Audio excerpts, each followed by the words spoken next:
Então, boa tarde a todas e todos. Dando início, então, aos nossos seminários do grupo Hegel Idealismo Especulativo, no contexto das atividades do Laboratório Hegel, né, no dia 12 de março de 2021, né, em meio à pandemia.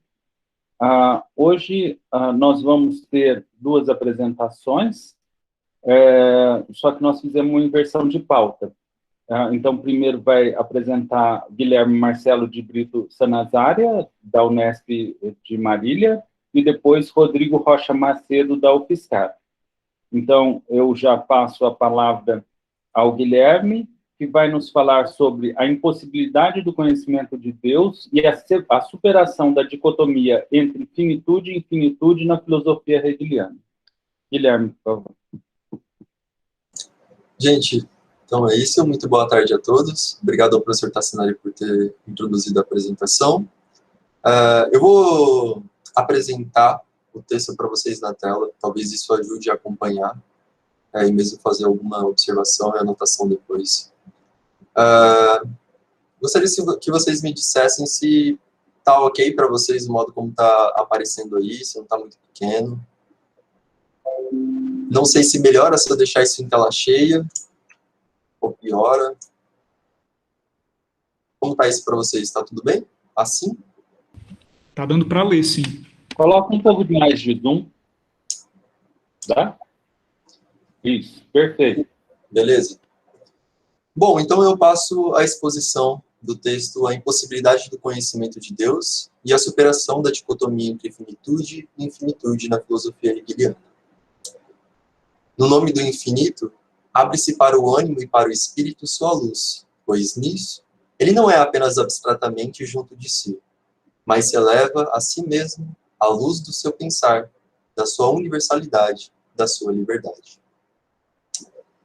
A fim de contribuirmos com as discussões do quinto evento de leituras da ciência da lógica, pensamos ser interessante discutirmos a posição filosófica da incognoscibilidade de Deus, postulada por algumas filosofias. A escolha deste assunto tem certamente um interesse pessoal, mas não por isso se mostrará perfeitamente encaixada no contexto daquilo que aqui é o nosso tema de discussão, a infinitude. As filosofias em gerais que chegam a tal determinação serão caracterizadas no nosso texto como metafísicas de entendimento ou filosofias de entendimento, não havendo nenhuma distinção terminológica entre ambas.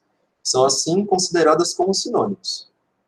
O essencial, de fato, será a caracterização propriamente dita dessas filosofias, pois na medida em que caracterizamos suas determinações, conjuntamente estabeleceremos as objeções fundamentadas nos conceitos da filosofia hegeliana.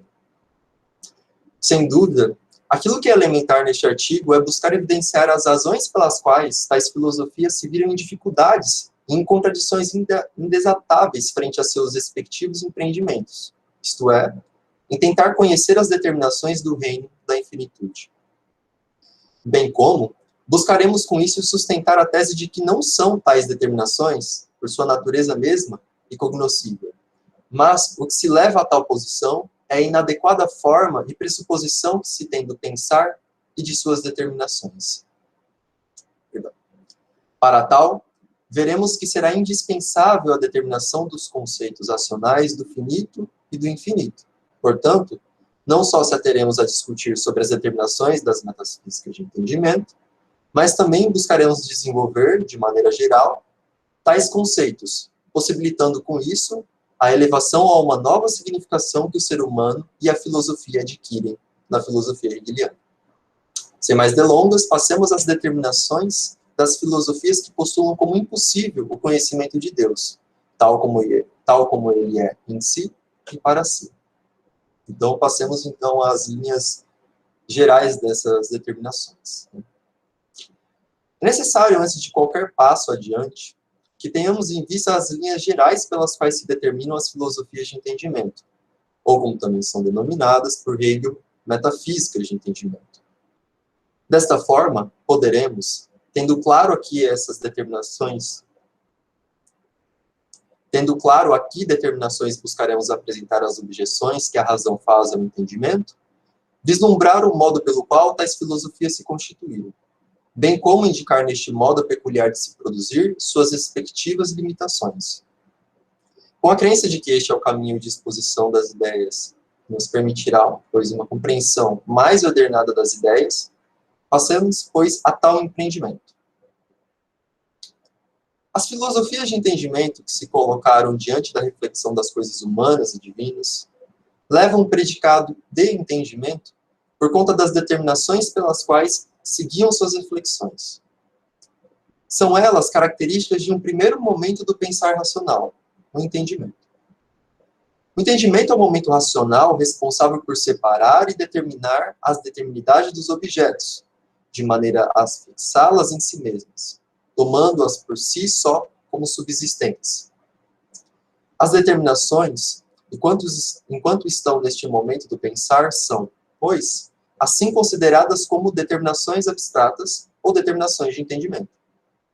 Deste modo, o objeto sobre o qual o entendimento incide o seu modo peculiar de refletir, acabam por ser tomados como um ser de muitos nomes, mas que não é capaz de mostrar a relação recíproca entre cada um destes e, sendo assim, é incapaz de determinar a necessidade e a verdade dessa multiplicidade, as quais se manifestam, em verdade, enquanto um só todo. O entendimento acaba por se perder entre a multiplicidade das árvores que juntam compõem um só todo, a floresta.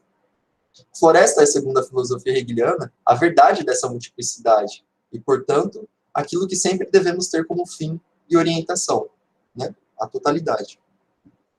Neste sentido, este primeiro, que também poderíamos chamá-lo por objeto imediato, do qual o entendimento quer extrair suas determinações, é para ele, como uno, somente em representação, e não em conceito. Assim, fez com que aquilo que imediatamente lhe apareceu como uno fosse transformado em uma multiplicidade de determinações sem suas devidas relações de reciprocidade, as quais são condição indispensável para que a multiplicidade retorne à sua unidade e seja, por isso, efetiva. Poderíamos, segundo o modo pelo qual fora apresentado o momento do entendimento, pensar que somente censuras lhe devessem ser feitas e que não houvesse espaço no pensamento onde sua dignidade e legitimidade fosse reconhecida, e que sua importância não fosse de nada para além de um momento a ser censurado e desencorajado. Bom, a fim de não cometermos injustiça para com o entendimento, é digno de nota que sua atividade é fundamental para toda a atividade subsequente do racional. É pelo entendimento que aprendemos as diferenças mais simples do ensino moral, os assim por dizer, conhecimentos do dever e não dever, da malícia e da benevolência. Também é pelo entendimento que a vida cotidiana assume sua maneira mais simples de lidar e compreender as tarefas e objetos com os quais lidamos. Mas, de qualquer modo, mesmo que este tenha um papel importante para o pensamento em geral, nele tão somente não devemos ficar, se bem queremos compreender e lidar com as coisas e o próprio todo de nossas vidas. Neste sentido, o pensar de entendimento apresenta um limite, e seu limite é sua incapacidade de superar aquilo que ele coloca como separado, fixado e subsistente por si só.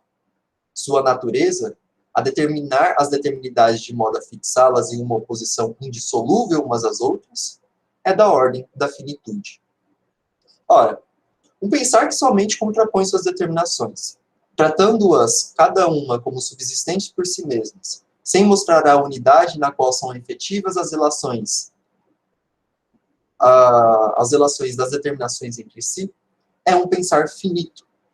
Não mostra a necessidade de suas determinações, as determinando como exteriores umas às outras, e, somente mediante uma representação de seu objeto, se vê autorizado a assim contrapô-las. É este, sem dúvida, um modo inadequado para o tratamento dos objetos infinitos, tal como Deus, natureza e espírito humano, etc. É nesse sentido, por exemplo, que Hegel diz o seguinte a respeito da natureza das determinações finitas do pensar de entendimento, bem como de sua insuficiência para a apreensão do verdadeiro, do infinito. Cito Hegel. Se as determinações de pensamento estão afetadas de uma oposição fixa, isto é, se são apenas de natureza finita, então são inadequadas à verdade, que é absolutamente em si e para si. Assim, não pode entrar a verdade no pensar. O pensar, que só produz determinações finitas, e nelas se move, chama-se entendimento no sentido estrito do termo.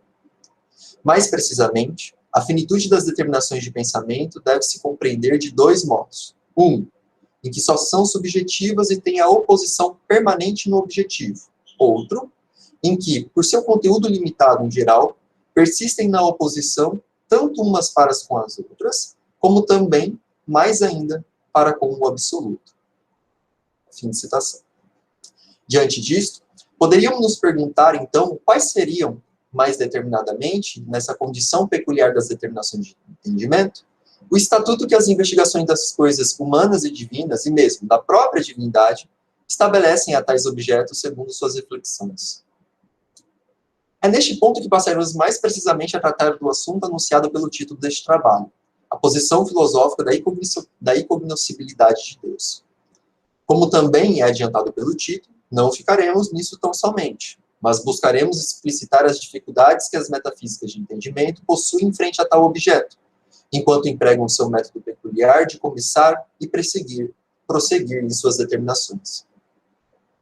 Bem, uma das primeiras posições que inviabilizam o conhecimento adequado dos objetos da infinitude, sendo Deus o objeto, pois exprime a verdade, isto é, a totalidade das determinações concretas da infinitude, é a crença de que a reflexão é capaz de adentrar ao verdadeiro imediatamente, tal como se ele o aprendesse por uma relação direta e imediata aquilo que as coisas são em si.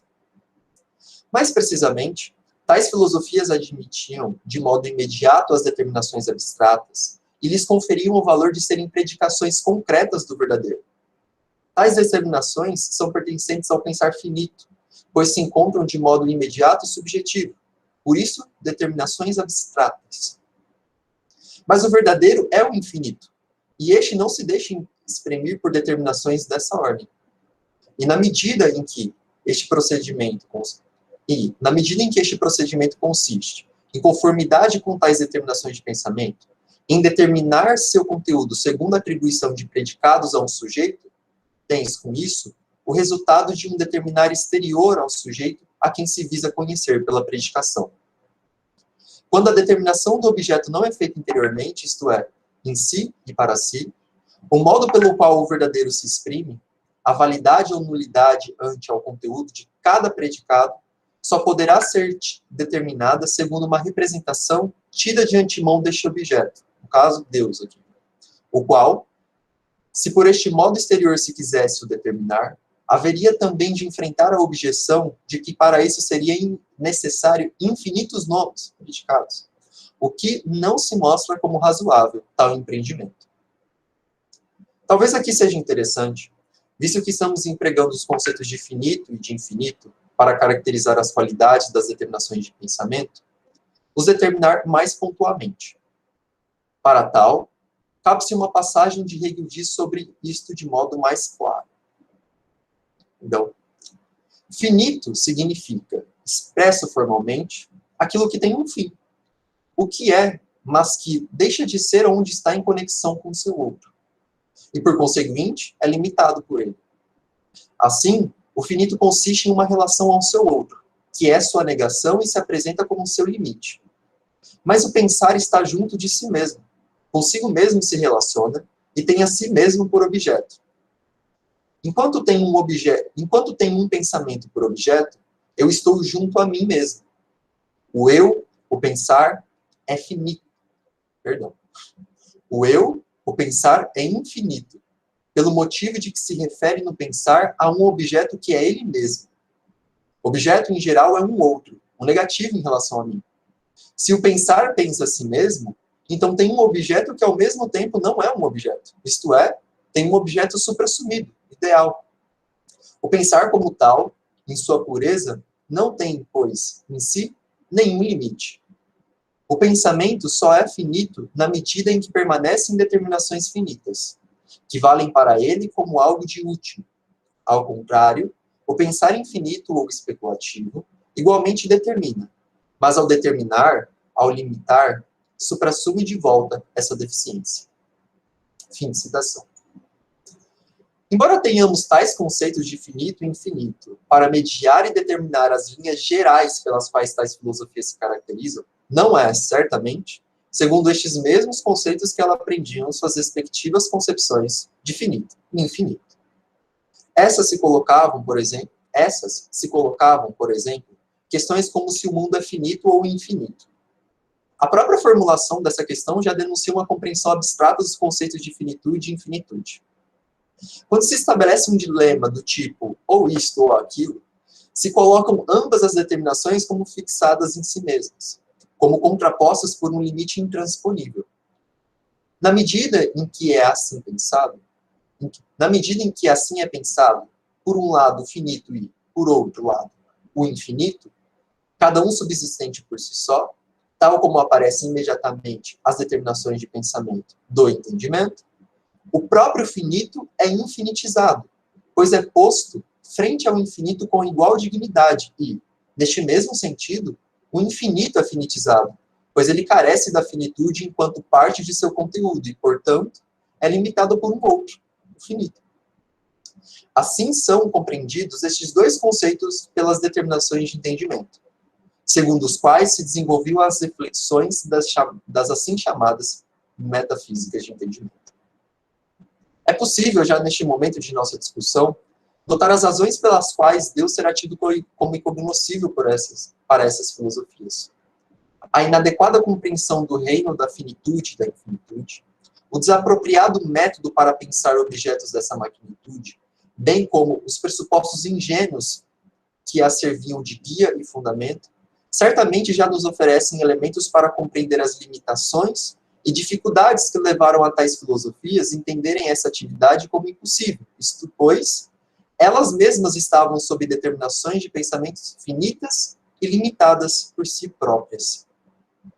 Contudo, embora já tenhamos de modo mais ou menos geral exposto a posição da filosofia hegeliana, isto, mediante as objeções feitas às metafísicas de entendimento, penso ser interessante e necessário para a nossa discussão buscarmos compreendermos como a filosofia hegeliana, mediante a superação da dicotomia, ou determinação abstrata dos conceitos de finitude e infinitude, mostra a consciência, ela mesma, como quem tem caminho aberto para pensar e avançar no reino da infinitude e determinar, tal como exige a consciência, a qual não aceita apenas ficar em abstrações ou em negações, como é o caso da teologia negativa, e dar positividade racional às determinações dos objetos deste domínio.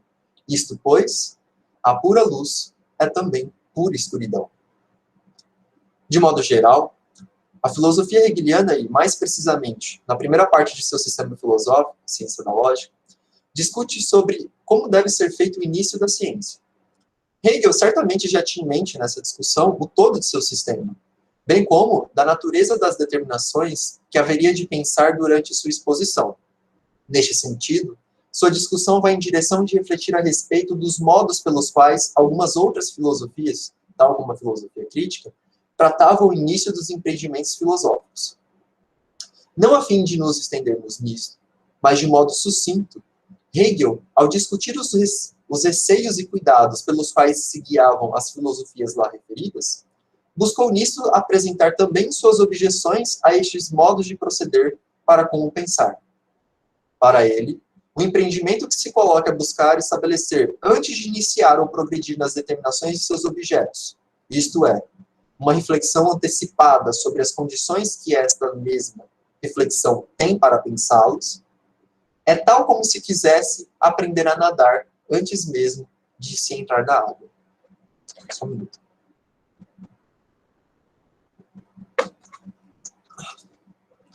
Desta forma, Hegel rejeita que seja necessário um tal exame, e mesmo mostra em sua argumentação a nulidade desse empreendimento e sua autocontradição.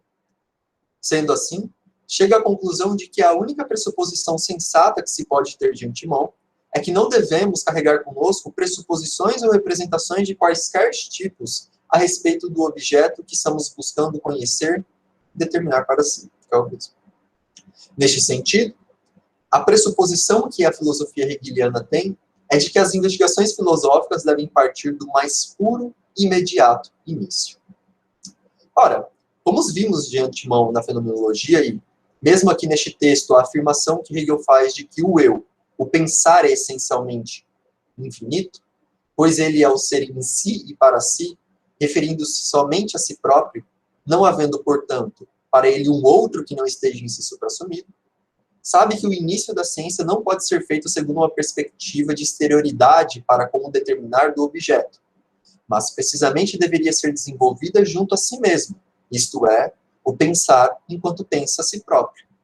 Neste sentido, compreendendo que a ciência é a atividade da consciência em busca da explicação de suas determinações, o início de seu desenvolvimento é o puro ser. Vejamos o seguinte: se a consciência deve estar defronte de seu objeto, se mostrará como sendo ela mesma, de maneira a ter para com esta relação, de maneira a ter para com este, né, ou seu objeto, uma relação verdadeiramente livre de preconceito ou representações, o puro ser é, sem dúvida, o início.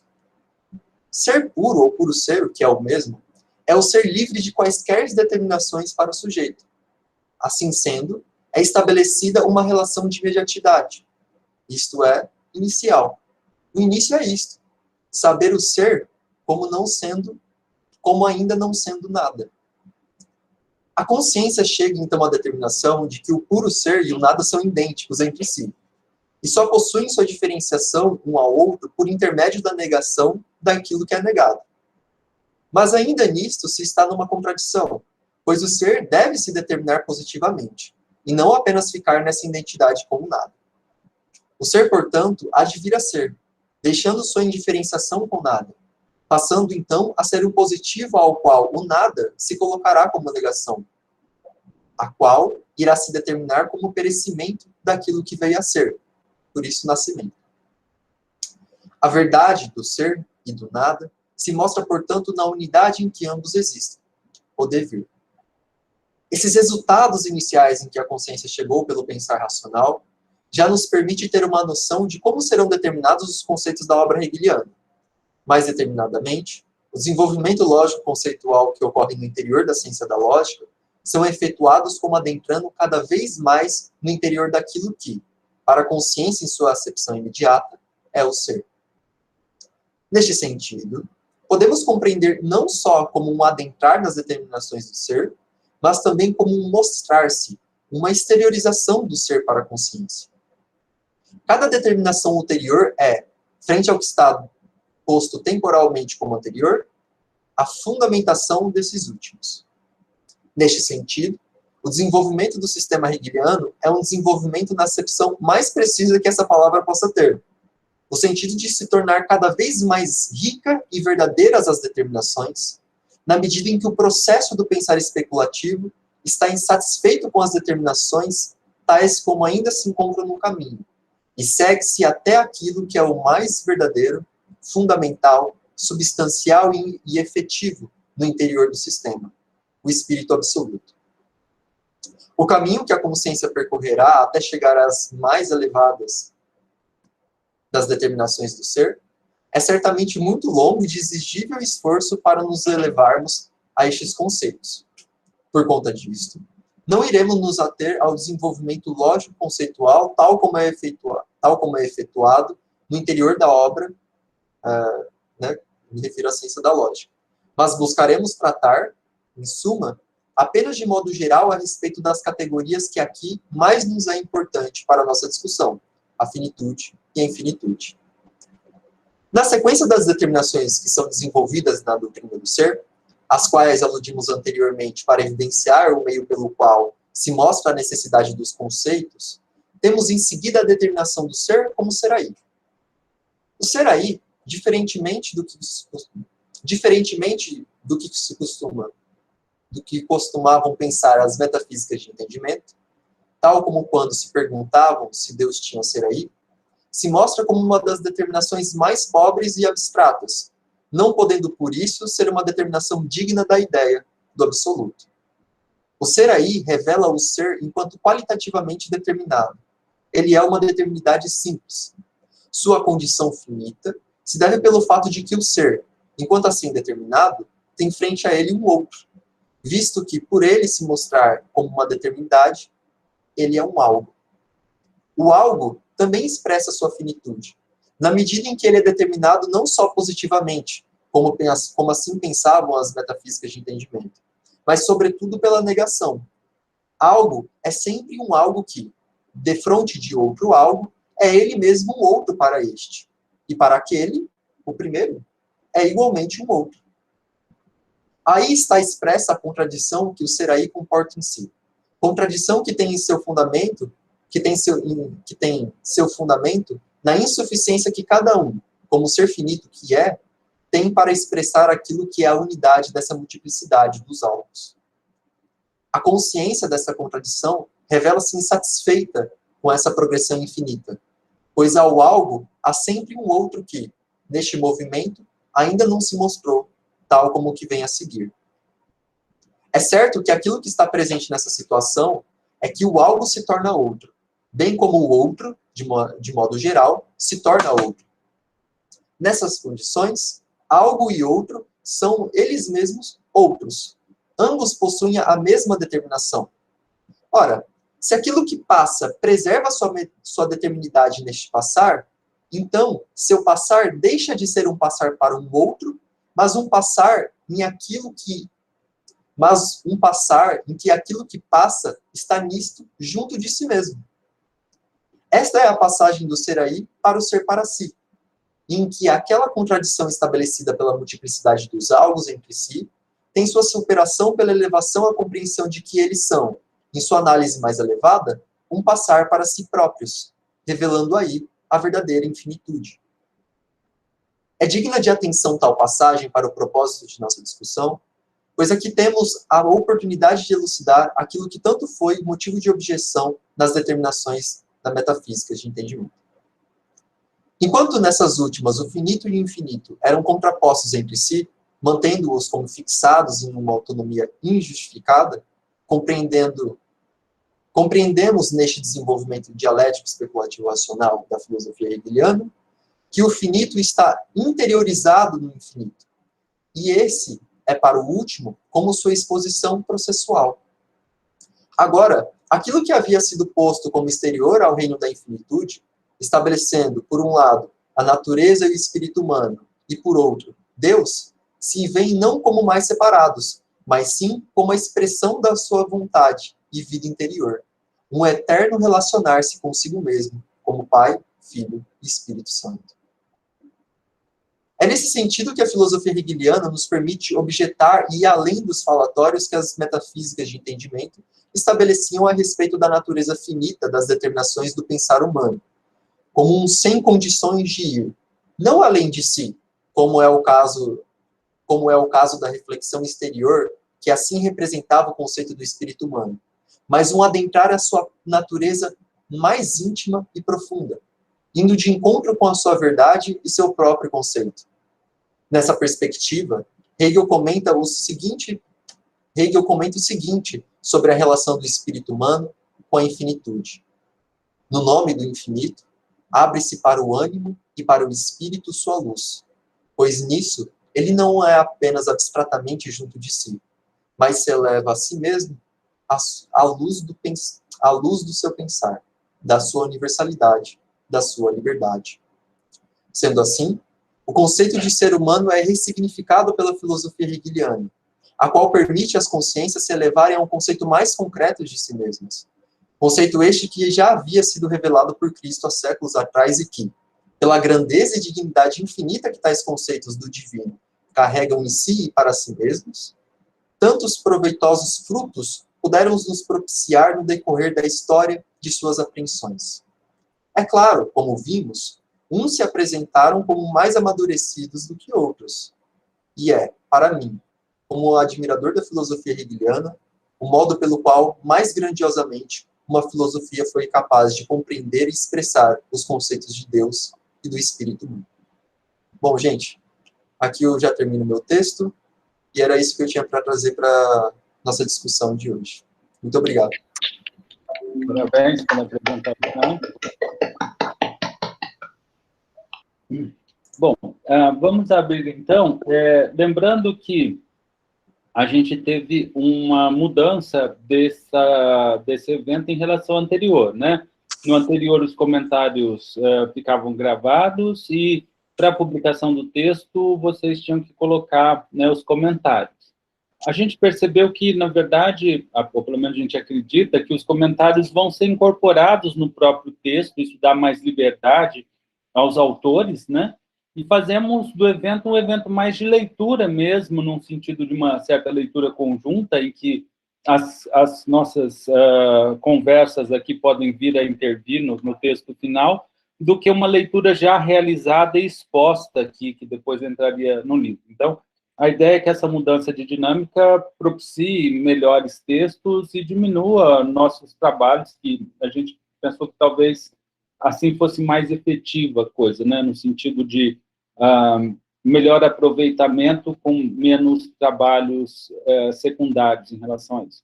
Mas, de qualquer forma, ainda permanece, vamos assim dizer, a ideia de uma crítica no final de cada apresentação, daquilo que os expositores acham que faltou, ou que poderia ser feito de outra forma, e etc., né?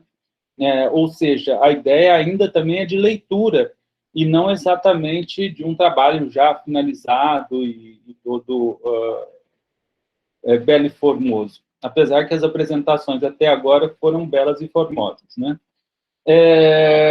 Então, eu gostaria de começar, depois eu passo, né, o seguinte.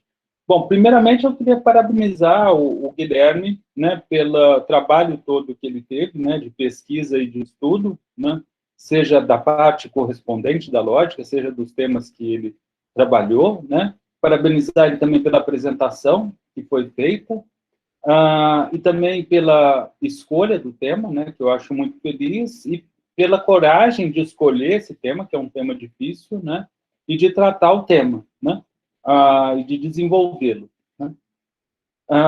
Então, eu gostei bastante. Acho que o texto tem todos os elementos estruturais lá, e que foi, num certo sentido, bem desenvolvido, né. Mas eu queria apontar algumas questões, que acabam sendo mais questões de forma do que de conteúdo da exposição e do texto, né? Mas que acaba com isso também incidindo um pouco sobre o conteúdo, porque em Hegel forma e conteúdo estão ligados um com o outro, né? E aí, quer dizer, a sugestão seria de estruturar o texto de uma forma um pouco mais conceitual antes do tratamento direto do conteúdo. Você já entrou direto no tratamento do conteúdo, das metafísicas, do entendimento, de não compreensão, e até depois, pela própria exposição que você fez, talvez fosse até interessante inverter e colocar primeiro a parte conceitual, mostrar como a gente consegue compreender o infinito, que isso não tem problema nenhum, e aí sim voltar essas metafísicas e dizer, olha, tá vendo, elas falavam, por que então elas não entendiam? Porque ficavam no entendimento, mas a gente vê que isso dá para ser superado, né, pela análise feita anteriormente. Então, a primeira sugestão seria essa de inverter, né, essas duas partes, vamos dizer, do seu texto, de estruturar um pouco mais de forma conceitual o conteúdo que foi tratado, quando você falou das metafísicas de entendimento, né? Um pouco mais não significa completamente, né? Significa você falar, olha, então, nós introduzimos o conceito de ser aí, né? A gente viu que era tal coisa. Então, eles tratam, ou do finito, assim, assado. Então, eles tratam o finito dessa forma, assim, nós vimos que o infinito é assim, mas eles tratam, porque isso traz... Porque eu vi todos os conceitos da ciência da lógica no seu texto, principalmente naquela primeira parte, só que aonde, quais eram eles, como é que eles estão relacionados? Então, isso é uma coisa que o seu leitor acaba tendo que ir atrás e fazer. E se você explicitasse eles, não só você tira esse trabalho do leitor, como o seu texto fica mais claro, né? O que mais? Você ganha mais fundamentação, por quê? Porque é a sua exposição, como você apresenta os conceitos antes de tratar daqueles tópicos, bem entendido, entremeado ali, você vai estar se aproveitando da própria fundamentação feita pelo Hegel, da própria exposição lógica que ele fez. Então, ele mostrou que essa sequência lógica faz muito sentido e você, então, pode ir afirmando aquilo que você vai afirmando a partir da exposição lógica, né, da demonstração, vamos assim dizer, que foi feita. Então, se você vai fazendo isso, seu texto ganha também essa fundamentação, sem que o leitor tenha que acreditar que vai dar certo, que deve estar lá no Hegel, ou que seja só um comentário, a sua opinião sobre o assunto. Tudo bem? E fica, num certo sentido, entre aspas, mais hegeliano, né? Porque é assim que Hegel acaba fazendo. Eu não sei se as pessoas percebem isso, né? Porque, assim, por exemplo, na filosofia da história, Hegel começa dizendo, olha, a razão governa o mundo. O que eu falei da razão está em outro lugar, é expresso pela filosofia especulativa, e etc, etc, etc. Então, ele pega aquele conceito e vai aplicar lá. Ou mesmo na filosofia do direito, por exemplo, ele fala, olha, partimos aqui do conceito de vontade livre. O conceito de vontade livre não é deduzido aqui, é deduzido na enciclopédia, né? Então, ou seja, ele faz dessa forma conceitual, porque simplesmente é a mais clara. A grande dificuldade, no caso do sistema hegeliano, é que a dedução daquela parte é tão grande que não dá para colocar ali. Mas, no seu caso, como você está no início da ciência da lógica, e você já fez, basicamente, essa exposição, talvez eu senti falta um pouco melhor do desenvolvimento da má infinitude e da verdadeira infinitude ali, para fazer um pouco mais a discussão, mas é alguma coisa a mais, assim, um parágrafo, 2, talvez. Como você está aí nesse início, você pode fazer essa dedução, vamos dizer, para o seu leitor. E isso é mais hegeliano, como eu estava tentando explicar, né? O que mais?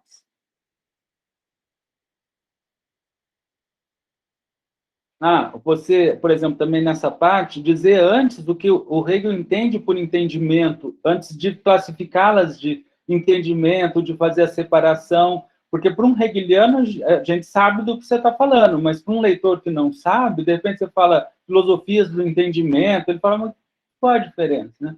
Outro dia, eu não lembro onde aqui, foi numa banca. Alguém falou, era sobre filosofia em geral, e a pessoa disse, entendimento e razão é sinônimo, né, na filosofia, né?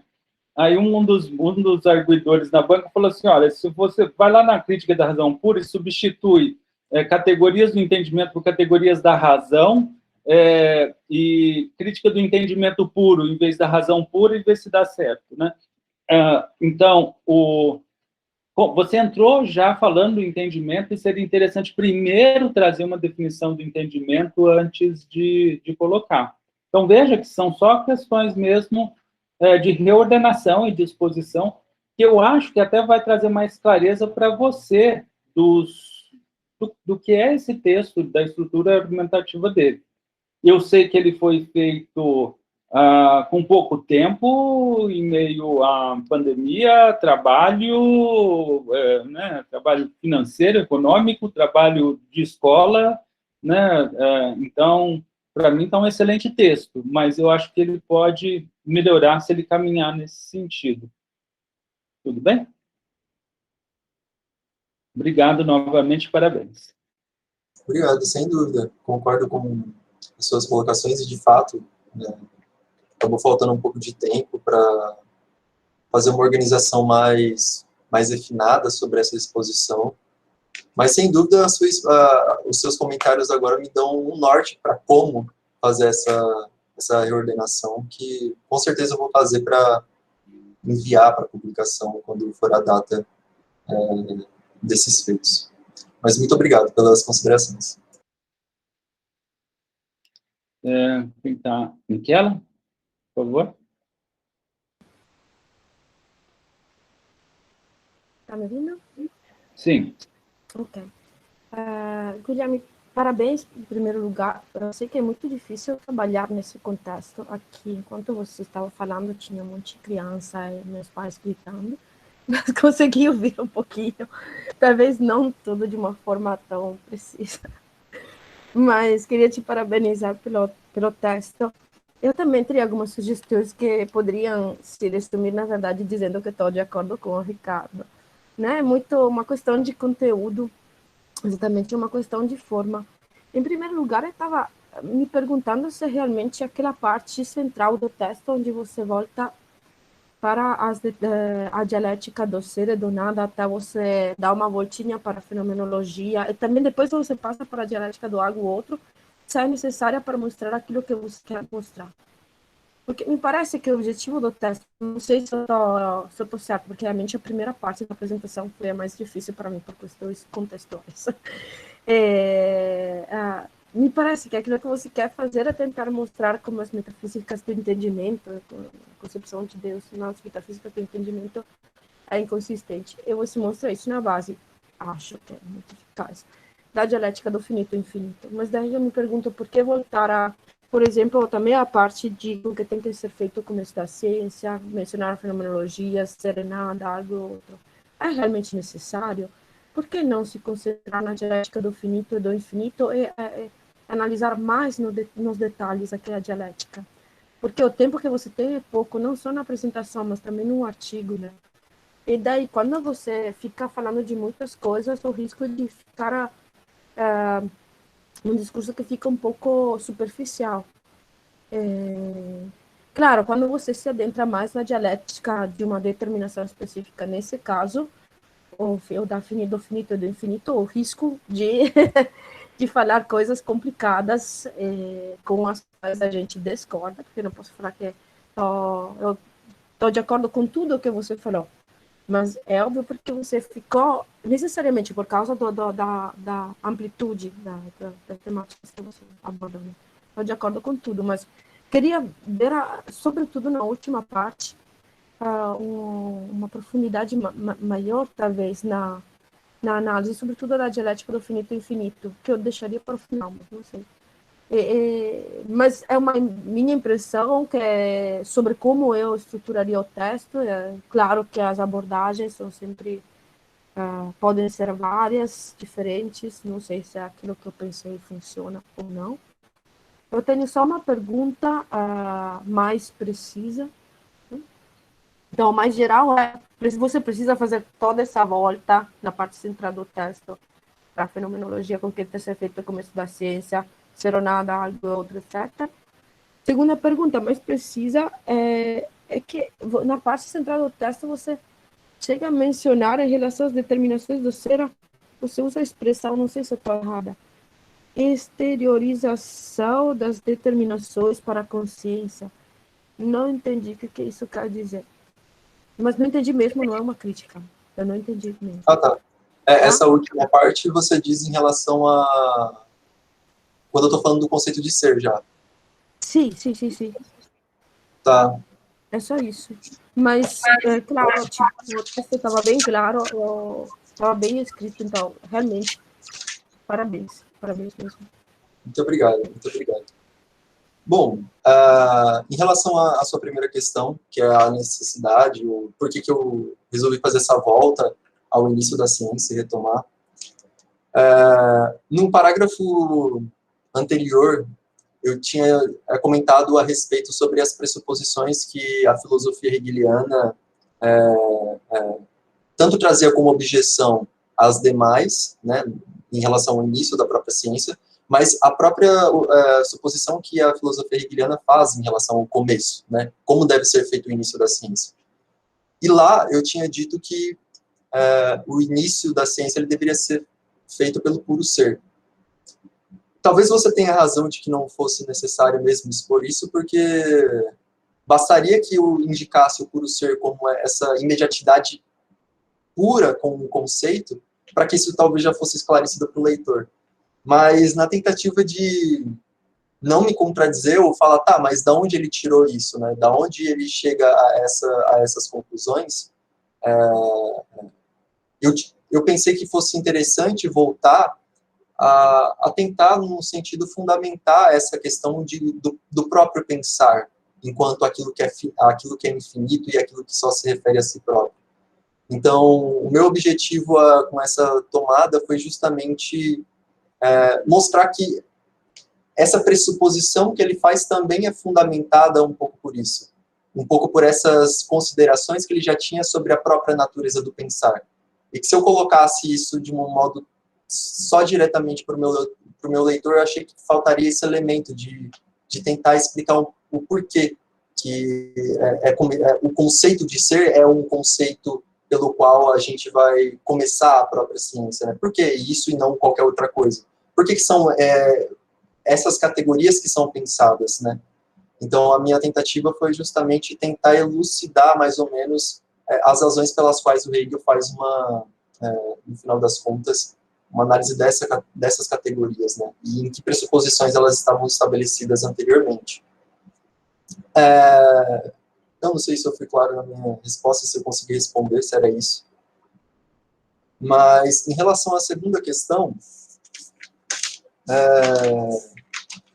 se não me engano, isso é no parágrafo 89, ou já é logo no primeiro, deixa eu ver. Bom, enfim, no primeiro parágrafo, lá na Enciclopédia das Ciências Filosóficas, primeiro tomo, o Hegel, ele diz que as definições do ser poderiam ser consideradas as definições metafísicas de Deus. É nesse parágrafo, eu não estou achando ele aqui agora, eu sempre acho, não sei porquê. Achei. Bom, eu vou ler, porque ele é pequenininho. O ser é o conceito somente em si. As determinações do ser são determinações essentes. Em sua diferença são outras, uma em relação às outras. E sua ulterior determinação, a forma do dialético, é um passar para outra coisa. Tudo bem, até aqui eu acho que não entra a sua questão. Mas aqui já entra. Essa determinação progressiva é, a um tempo, um pôr para fora, e, portanto, um desdobrar-se do conceito em si essente, e, ao mesmo tempo, um adentrar-se em si do ser, um aprofundar-se do ser em si mesmo. Enfim, em cima dessa passagem do Hegel que eu tive a inspiração de usar, e talvez uma certa infelicidade pelo termo, e por soar um pouco da própria letra hegeliana, colocar esse pôr para fora como uma exteriorização, mas não uma exteriorização tal como a gente estava aprendendo e objetando dentro das metafísicas de entendimento, mas uma exteriorização como uma relação imediata que a consciência toma, enquanto ela está pensando aquilo como um objeto, um exterior a ela, o próprio ser, no final das contas. E também é por isso que eu quis dizer que essa pressuposição de que pressuposição não, mas esse conceito de que a consciência, no final das contas, ela estava pensando a si própria, fosse uma tentativa nesse meio termo de explicar e tentar apresentar isso um pouco mais. Mas a ideia era essa, de mostrar que poderia ser visto por dois pontos de vista diferentes, na medida em que você tem já esse conceito de que você, fazendo essa reflexão, você está adentrando ao interior da consciência, você conhece o ser e apreende ele como adentrando nele próprio. Mas você poderia, numa reflexão, enquanto o leitor está numa exteriorização, né, colocando o objeto como outro ainda, entender como um mostrar do objeto, e, portanto, uma coisa que está de frente a mim e que vai se mostrando, e não eu um adentrar em mim mesmo, que é talvez uma concepção, uma apreensão que exija mais conceitos por detrás disso. Mas foi por isso que eu usei esse termo exteriorização, para mostrar esse movimento do ser, para a consciência. Só uma coisa, o meu problema não era nem tanto com o termo exteriorização, mas eu tenho problema todas as vezes que eu falo de consciência na ciência da lógica, mas é que eu entendo esse movimento de exteriorização que é ao mesmo tempo se aprofundar das determinações do ser em si mesmas. No primeiro volume da lógica, é só pensar, vou mencionar uma das determinações que você tratou na apresentação. O algo é outro, o algo se constitui numa essencial relação ao outro de si mesmo, o outro do algo. Ao mesmo tempo, os dois são independentes, são dois algo.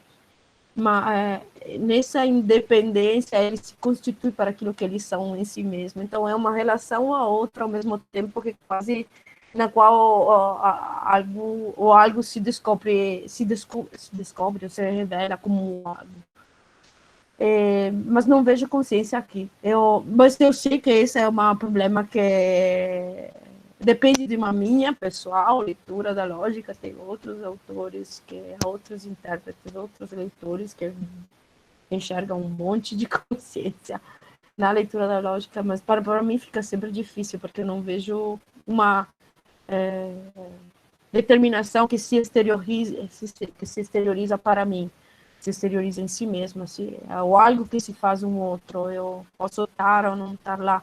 Eu estou lá somente como pensamento que reflete sobre isso, que permite ao algo de se constituir como tal. Mas é um problemão que não vamos resolver aqui, acho, desculpa. Sim, eu concordo que essa seja a compreensão mais adequada da coisa. Por isso que eu usei esse termo como exteriorização no final das contas, para mostrar uma possível outra compreensão, mas não tão elevada quanto essa que você está apresentando, da própria interioridade dos conceitos em si mesmos. Que é a que eu concordo que seja assim mesmo. Mas obrigada, foi realmente ótimo.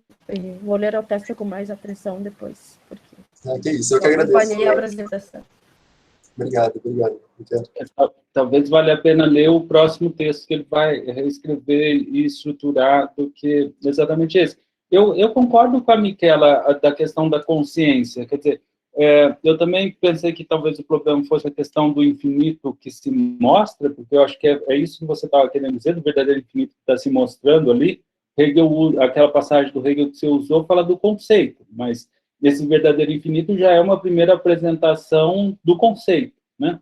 Então, talvez a gente possa dizer que o verdadeiro infinito está se mostrando ali, mas como ela colocou, não era esse tanto o problema, mas do uso da palavra consciência ali na lógica e no pensar. E por que isso é um problema? Porque a questão é que a Michela está colocando. O que é a consciência? Então, quando fala de ser, de algo, etc., na medida em que você faz a exposição deles, o leitor fala, tá, tudo bem, entendi o que é algo, o que é ser, né? Se a exposição, né? Eu estou pensando no próprio Hegel até fazendo isso. Mas consciência, o que é consciência? Então, não é por acaso que a consciência nos capta, né, nas cabeças dos parágrafos da enciclopédia, na exposição da filosofia, vai aparecer só lá na filosofia do espírito. E só depois ele expor o conceito de alma, fazer um desenvolvimento da antropologia, porque aí ele pode entrar no animal e dizer, olha, o animal age segundo um pensamento do mundo. Isso é a consciência, uma representação, né, um conhecimento do mundo. Isso tem a ver com a consciência dele. Mas, na medida em que ele entra no conceito de consciência, que depende de todos esses que vêm anteriormente, né? Tanto da natureza, porque ele vai precisar dela, quanto da lógica, porque vai estar ali como fundamento, a partir do momento que ele entra ali, ele consegue fazer a fenomenologia do espírito e trazer o conceito de razão e de espírito para a história. E, segundo algumas interpretações, a partir daí tudo se torna espírito, e não mais, e portanto a natureza é supra-assumida, é suspendida, ou superada pelo espírito, faz parte do espírito, mas o espírito é uma verdade maior do que a mera natureza.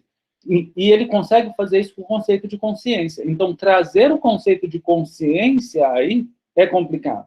Na fenomenologia, isso vamos dizer, é mais tranquilo, entre aspas, não é tranquilo nada, porque aquilo lá é conturbado, né, para caramba, porque, na verdade, é a consciência fazendo a experiência dela. Então, olha, eu estou aqui prestando atenção nas coisas, eu tenho sensível, e aí começa a crítica do sensível, depois da percepção e etc. Então, vamos dizer, a noção de consciência já está pressuposta, num certo sentido, nesse desenvolvimento que está sendo feito ali. Mas trazer para o seu texto, no final das contas, vai mais complicar a cabeça do leitor do que, de fato, vamos dizer, você não precisa disso, né? Como ela mesma colocou. E aí eu queria aproveitar que ela falou isso e reforçar com vocês, né? Não porque vocês todos façam, mas quem está começando tende a fazer isso. Ele quer mostrar uma certa erudição no texto e começa a citar partes da fenomenologia, partes daqui, e para o leitor, aquilo como é feito em um parágrafo, não faz muito sentido, e acaba ficando superficial, como a Michela falou, né? É por isso que, na pesquisa, menos é mais. Aquilo que você puder cortar, mas continua conseguindo explicar aquilo que você quer dizer, corta. Porque qual é a vantagem de ter aquilo, né? Então, eu estou falando isso porque serve, né, para alguns orientandos meus, e eu acredito que serve para todo mundo aí também. De qualquer forma, obrigado, Michela, também. Muito legal. Obrigado porque eu aprendi algumas coisas. Só uma coisa, você pode sugerir a grande parte dos problemas que a gente tem nos nossos artigos, não estou falando também dos professores, não são dos alunos, se resolvem cortando. É verdade, é verdade, né, Ricardo? É verdade, e fica muito melhor o texto. Assim, as pessoas, depois, quando você lê, você fala, nossa, agora está claro, né? E antes, por aí mesmo. Quem mais gostaria de comentar?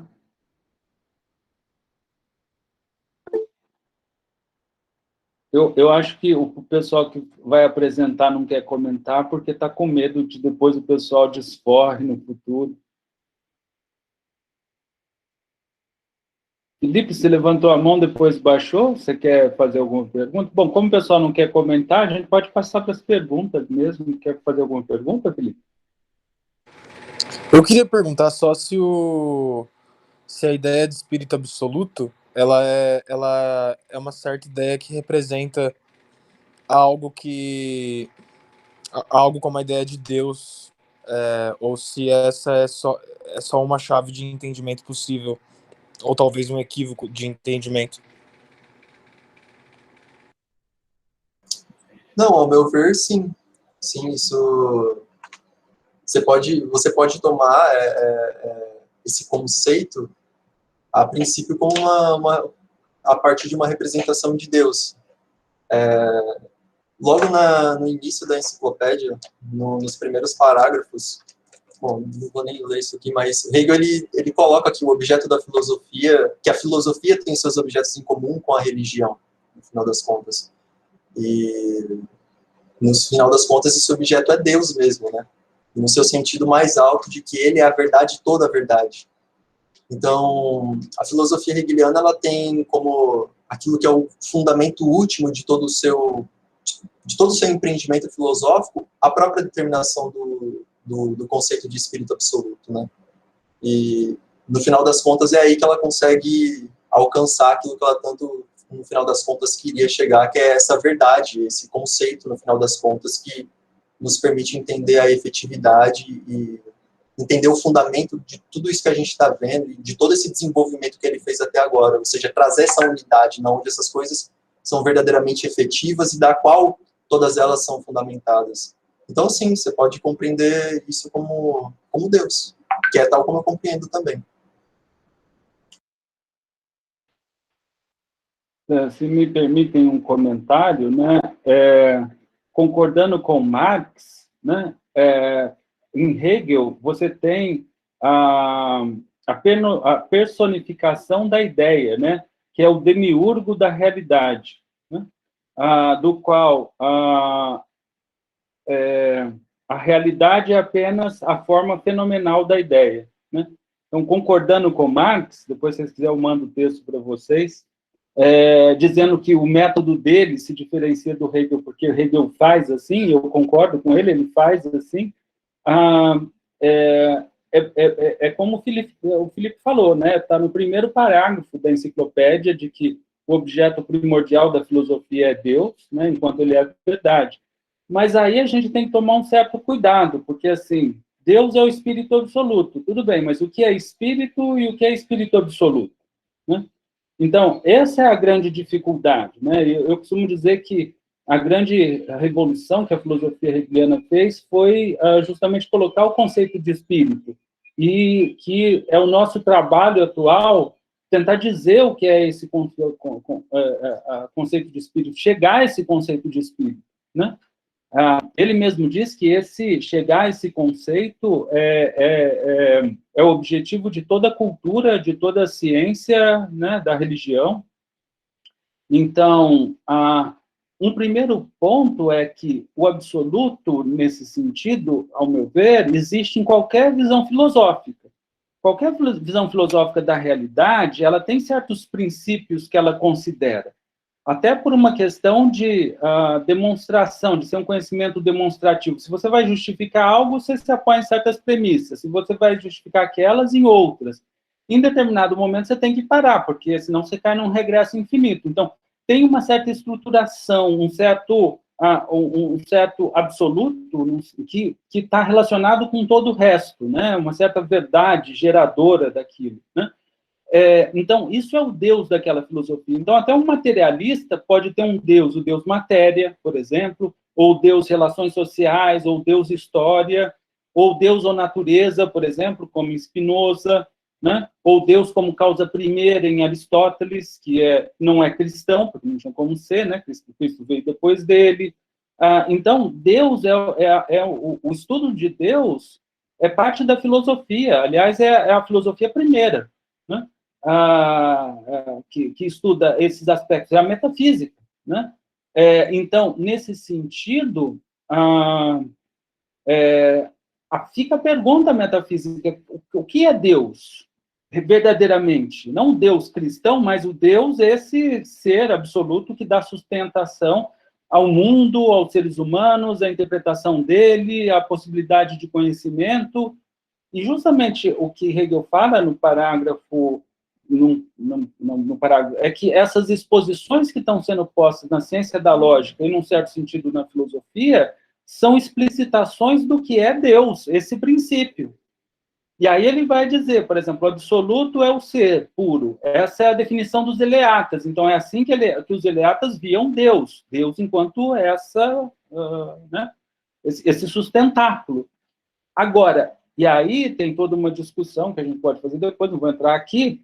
O aprofundamento disso leva que Deus é o pensar que se pensa a si próprio. E não o meu pensar, o seu pensar, mas o pensar nele. Não a ideia que nós temos, mas a ideia que nós somos. Né? Como diria Hegel. Então, nesse sentido, por isso Hegel vai flertar, ou mais do que flertar, vai interpretar o cristianismo como sendo a exposição, né, como Cristo tendo trazido essa verdade ao mundo, né? E cada vez mais, assim, o meu estudo vai levando a entender o luteranismo de Hegel, né? Hoje mesmo, vendo isso por conta dos textos de vocês, procurando alguma coisa, eu vi ele falar do culto, e, em geral, a filosofia da religião acaba no culto, né? Eu sempre ficava assim, mas culto? Por que a filosofia da religião acaba no culto? Porque o que ele está chamando de culto não é o fato de você ir lá na igreja, juntar o pessoal e ficar fazendo aquela instituição exterior. Não, o culto é interior, é você se relacionar com a comunidade existente e ver tudo isso como estando em Deus, e Deus presente na Terra, como uma coisa só. Então, aquilo é uma exteriorização dessa relação com o divino, que no caso do Hegel é o espírito absoluto, a ideia absoluta. Por isso ele pode terminar no culto como terceiro momento, né? E como o tal do Espírito, o Espírito Santo lá na trindade das coisas, né? Portanto, é preciso reinterpretar em Hegel o que é religião, o que é culto, o que é fé. Todos esses termos que, em geral, estão na religião e que a gente toma por lá, não, isso tem uma significação própria no Hegel. E isso tem que ser entendido no Hegel. Mas isso é um parênteses, isso dá para a gente falar aqui bastantão, mas eu só queria colocar...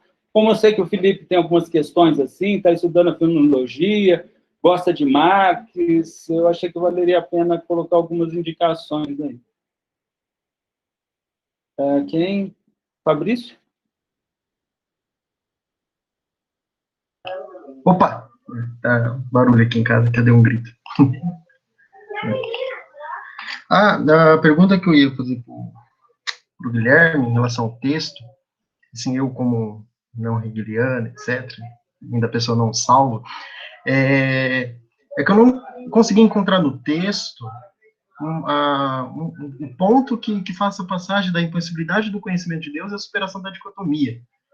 Porque, eu não sei, o Guilherme, nas respostas, ele citou algumas passagens da enciclopédia, que menciona Deus, etc., e Deus enquanto objeto, mas isso no texto não aparece. Uma citação propriamente dita, relacionando Deus e por aí vai. Então, não sei se poderia mencionar alguma, se você tem alguma aí. Eu não entendi muito bem esse ponto da passagem. Fabrício, obrigado pela questão. Isso, de fato, eu preciso mesmo assumir, porque eu achei que isso ficou faltando mesmo no texto, pelo menos de modo claro. Eu não tenho propriamente uma citação para fazer disso, mas eu tenho uma indicação, e mesmo para dizer da onde eu peguei o texto elementar, o texto base dentro da filosofia hegeliana para fazer a própria citação desse texto, né? E essas colocações, mais bem propriamente ditas, elas vão estar nos parágrafos finais, nos parágrafos 34, 35 e 36 da enciclopédia. E essas partes, elas são... a primeira, ela é depois do conceito preliminar, já é a primeira parte da ciência da lógica, elas se colocam como a primeira posição do pensamento a respeito da objetividade metafísica. Não que lá você vai encontrar um parágrafo onde isso é, como eu posso dizer, um parágrafo onde ele realmente mostra e fala assim, essa passagem está só aqui.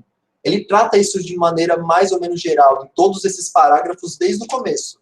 Porque esses parágrafos que contêm essa primeira parte da objetividade metafísica, né, da posição do pensamento sobre a objetividade metafísica, é dos parágrafos 26 ao 36.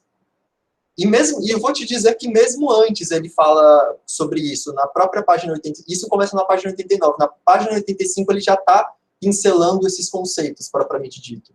Mas eu acredito que essa parte da incognoscibilidade da existência de Deus, e mesmo não da existência de Deus, mas do que Deus é, de fato, né, porque mesmo essas filosofias, poderiam ser caracterizadas como metafísicas de entendimento, elas compreendem que há alguma forma de você chegar à compreensão da existência de Deus, mas o que você não pode, e elas não colocam como possível, é você dizer o que ele é.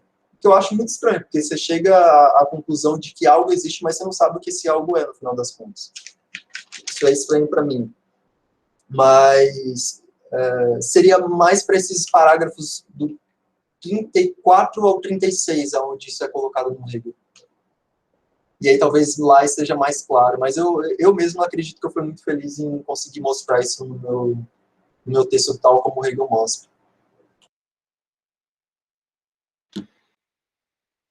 Eu acho que a crítica que o Fabrício está colocando é mais talvez ali na passagem para o verdadeiro infinito do que exatamente nessa correlação, porque o que eu sinto é ele falou, olha, eu não entendi como é que eu tenho essa ligação com esse infinito aí, por que eu tenho que assumi-la, como é que ela se dá.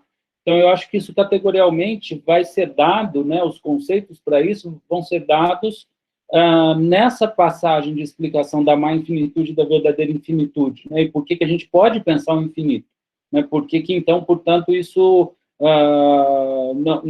essa dicotomia de dizer, não, eu sou um ser finito, Deus é infinito, eu não consigo pensar sobre ele, então eu tenho, vai mostrar por que isso. Isso resolveria um pouco, Fabrício, ou não? Sim, exatamente isso, né? De qual ponto também seria a passagem, não sei.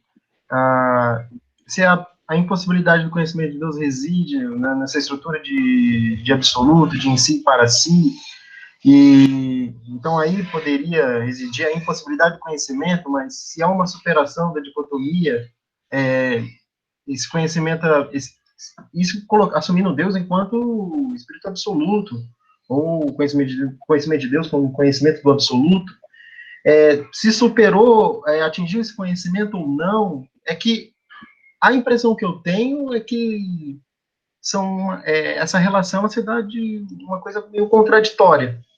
onde dessa impossibilidade do conhecimento de Deus e essa superação. Porque se supera, então é possível. Pelo menos essa é a impressão que eu fiquei. E aí, a dificuldade de encontrar o ponto que relaciona as duas coisas. No geral, é isso. Ok. Bom, de qualquer forma, obrigado pelas considerações. Isso é uma coisa que eu vou buscar explicitar no texto, na sua reformulação. Mas obrigado mesmo, vou deixar anotado isso. Bom, podemos passar à próxima apresentação? Eu vou, então, aqui desligar a gravação, para que a gente separe elas, para que depois o pessoal quiser assistir, fique mais fácil.